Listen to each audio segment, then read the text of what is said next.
Que parece, Sr. Professor, estes critérios apresentados pelo Governo, estes 5 critérios para despedimento dos trabalhadores? Bom, o que me parece é que são um subterfúgio, aliás, do ponto de vista técnico, muito mal feito, para tentar tornear a decisão do Tribunal Constitucional numa solução que visa, pura e simplesmente, facilitar os despedimentos. E eu julgo que vale a pena refletirmos também um pouco sobre isso. Quer dizer, isto não é apenas um problema de inabilidade técnica, nem é apenas um problema de desejar facilitar os despedimentos só por si. Essa é uma estratégia que visa claramente o abaixamento das remunerações dos trabalhadores e que é toda a estratégia das últimas alterações do Código de Trabalho, seja cortando nas cláusulas, nas disposições legais que têm conteúdo diretamente remuneratório, como por exemplo o trabalho suplementar, seja aumentando os tempos de trabalho através do corte dos feriados, dos dias suplementares de férias. Está em uma estratégia mais ampla. Numa estratégia mais ampla, profundamente errada, que aposta no mesmo modelo do trabalho intensivo, baratinho e pouco qualificado, que conduziu o país ao desastre em que se encontra hoje. E, portanto, esta ideia de que fazer dos portugueses os malaios da Europa, ganhando salários ainda mais miseráveis do que já têm hoje, é a forma de aumentar a produtividade da economia portuguesa, é um disparate completo, visto que nos processos produtivos com um mínimo de qualificação, obviamente não é o custo salarial que é o fator determinante do aumento da produtividade, são outros fatores como a incorporação tecnológica, a qualificação do trabalho, a excelência da gestão, etc. E relativamente aos processos baseados em trabalho intensivo e muito baratinho, evidentemente que não pode haver qualquer espécie de ilusão de que a economia portuguesa possa concorrer com produtos que vêm de economias onde os trabalhadores, por exemplo, a chinesa ou a indiana, onde os trabalhadores ganham $1 por dia e não têm pura e simplesmente direito nenhum, porque os direitos sociais e laborais são pura e simplesmente chacinados. Ora, é dentro dessa perspectiva. E porquê? Porque é evidente que um trabalhador que sente que pode ser mais facilmente despedido, seja porque o despedimento é facilitado, seja porque o despedimento é embaraçecido, fica numa situação de aceitar mais facilmente condições mais gravosas e, designadamente, condições remuneratórias mais baixas. E este é o fundo da questão. Depois, o que se passa aqui é que o que esta solução pretende introduzir é tornear a proibição constitucional dos despedimentos arbitrários, sem justa causa. Sabe-se que a Constituição proíbe no artigo 53... Mas é uma maneira eficaz de tornear essa... Não, eu creio que não. Creio, aliás, que, ao contrário do que já ouvi algumas pessoas dizerem, acho que isto não deve passar num crivo mínimo de fiscalização da constitucionalidade, por uma razão só, considero que vamos ter a oportunidade de referir de forma mais aprofundada, mas o despedimento por uma causa objetiva significa que se trata de uma cessação do contrato de trabalho decorrente de um facto que é suscetível de ser sindicado exteriormente, que é exterior à vontade das partes e que é suficientemente importante e relevante para justificar a cessação do contrato, não havendo nenhuma alternativa conservatória da relação de trabalho. Ora, e por isso mesmo, o rigor, digamos, na delimitação dos conceitos que podem justificar um despedimento tem de ser muito grande, sob pena de se abrir a porta ao completo arbítrio. Para dar apenas um exemplo, quando se aponta como primeiro fator a avaliação de desempenho e se sabe que, de facto, mais de 95% das empresas não a fazem, e nos 5% que a fazem, grande parte dela é a avaliação feita pelos superiores hierárquicos de forma totalmente insindicável e totalmente arbitrária, o que se está aqui é tentar dar uma capa objetiva à possibilidade de, por uma causa dita objetiva, se conseguir uma finalidade perfeitamente subjetiva, que é mandar embora aquele trabalhador, que se avaliou, repara, fala-se na avaliação de desempenho, mas se diz qual é? A dos últimos 20 anos? A média dos últimos 10 anos? A do ano passado? A deste ano? A que se faz agora ad hoc para justificar o despedimento? Em primeiro lugar, queria chamar a atenção que a utilização da expressão que todos nós concordamos que é completamente vaga, que é completamente inócua, que é completamente vazia de conteúdo dos critérios relevantes e não discriminatórios, convém dizer que ela é retirada, expressis verbis, do chamado memorando da Troika. que no célebre ponto 4.5, salvo erro, tem lá exatamente esse estabelecimento. E, portanto, esse legislador foi servilmente copiar aquilo que os seus patrões da Troika lhe mandaram. E, portanto, é a razão de ser de se buscar, de facto, uma expressão que não tem nenhum conteúdo efetivo. Segundo ponto, eu insisto no ponto de que parti. A questão da facilitação dos despedimentos e do embaraçamento dos despedimentos, que está em curso, que começou com a redução das indenizações devidas por despedimentos lícitos, por causas ditas objetivas, e agora já se está a falar também para a própria indenização no caso dos despedimentos ilícitos. Esses mecanismos visam um objetivo, que é o objetivo de baixar ainda mais os chamados custos unitários do trabalho.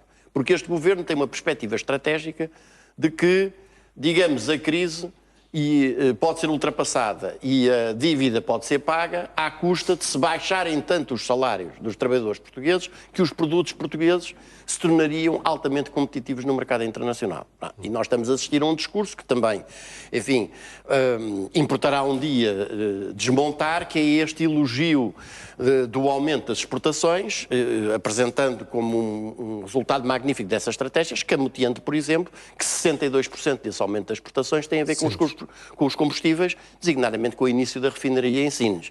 E que grande parte daquilo que se chama exportações são reexportações, exemplo típico à Alta Europa, não constrói carros, monta carros. Isto é, há coisas que são importadas, são montadas e depois exportadas. É daqui que arranca esta ideia obsessiva de facilitar o despedimento, mesmo o despedimento por causas objetivas, o despedimento individual. Porque essa faca, esse cutelo sobre o pescoço, que faz com que o trabalhador aceite ou tenda a aceitar salários mais baixos. Se ele sabe que com facilidade é mandado embora, e mais, já agora convém salientar, não deixa de ser muito significativo, que um dos critérios ditos relevantes e não discriminatórios para justificar escolher aquele para mandar embora com a extinção do posto de trabalho é precisamente o ter a remuneração mais elevada. E, portanto, nós estamos aqui perante um conjunto de fatores que visam pressionar esse abaixamento das remunerações, criando uma margem de arbítrio completa. Toda a gente sabe que mesmo naqueles casos... Desculpe interromper, mas porque é que o GT não... A CGTP bateu com a porta? Porque é que o GT, que representa os trabalhadores, também, tal como a CGTP, mantém alguma porta entreaberta para estas negociações? Bom, eu tenho a minha interpretação, mas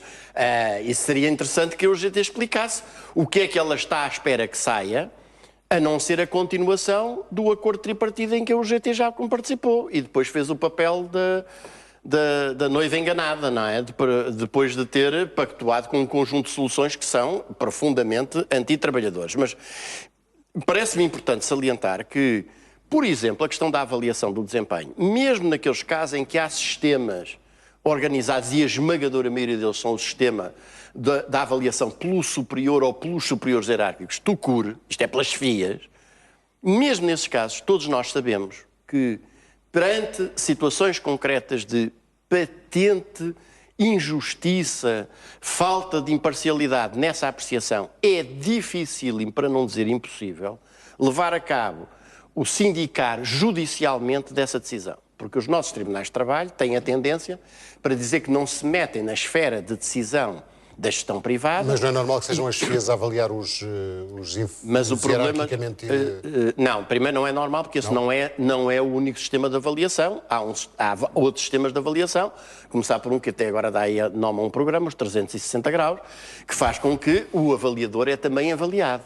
Em segundo lugar, a prévia definição dos critérios e dos parâmetros. E, em terceiro lugar, a possibilidade de, primeiro internamente e depois perante a própria via judicial, de poder sindicar, isto é, poder fiscalizar, se efetivamente esses critérios foram respeitados ou não. Ora, o que nós sabemos é que, na esmagadora maioria dos casos, os tribunais de trabalho, que aliás são extremamente liberais, é preciso dizer isto, com a admissibilidade das razões para despedimentos por causas objetivas. É muito mais fácil fazer um despedimento coletivo em Portugal do que na Alemanha. É muito mais fácil fazer uma extinção do posto de trabalho em Portugal do que na Espanha. A extinção de posto de trabalho, aliás, é a forma típica de mandar embora quadros que se querem afastar, porque se faz o organograma, a 17ª reestruturação do mês, faz-se o organograma igualzinho ao anterior, só que se eliminou a elipse ou o retângulozinho dentro do qual estava o nome da pessoa que se quer afastar, e os nossos tribunais de trabalho, de uma forma geral, escusam-se a fazer uma efetiva fiscalização. Portanto, o que nós temos aqui é a instauração do completo arbítrio. O que está aqui em causa, com estes critérios, é, dando por assente que é necessária a extinção de um posto de trabalho e havendo 2 trabalhadores, qual deles é que é atingido pela medida? É essa a questão. Está aqui, 2 ou 3 ou 4. Ou 4. Portanto, qual é que é atingido pela medida? E aí, o que eu digo, e reafirmo, é que primeiro aquela fórmula genérica que apenas reproduzia a afirmação tabular do critério relevante e não discriminatório. E agora, estes que aqui estão, o que favorecem é o completo e total arbítrio.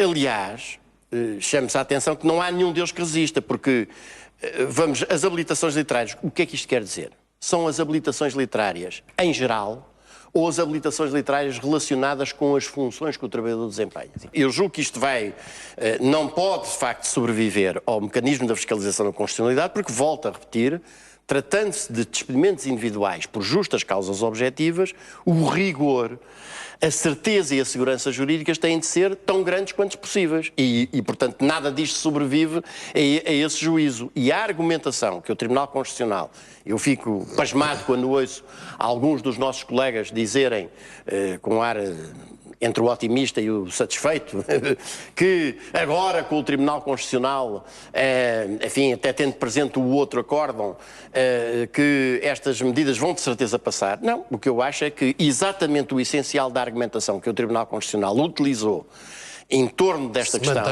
se mantém relativamente a esta salganhada de critérios que aqui estão. Concordo que, de facto, é um critério que não pode funcionar a não ser com uma prova muito complexa e, de facto, envolvendo aspectos delicados em matéria de revelação de dados sensíveis sobre a situação em que não se espelham apenas na declaração dos impostos. Por exemplo, os gastos de saúde que um determinado agregado familiar tem porque um dos seus membros padece de uma doença particularmente complexa e difícil e que exige tratamentos muito custosos e dispendiosos.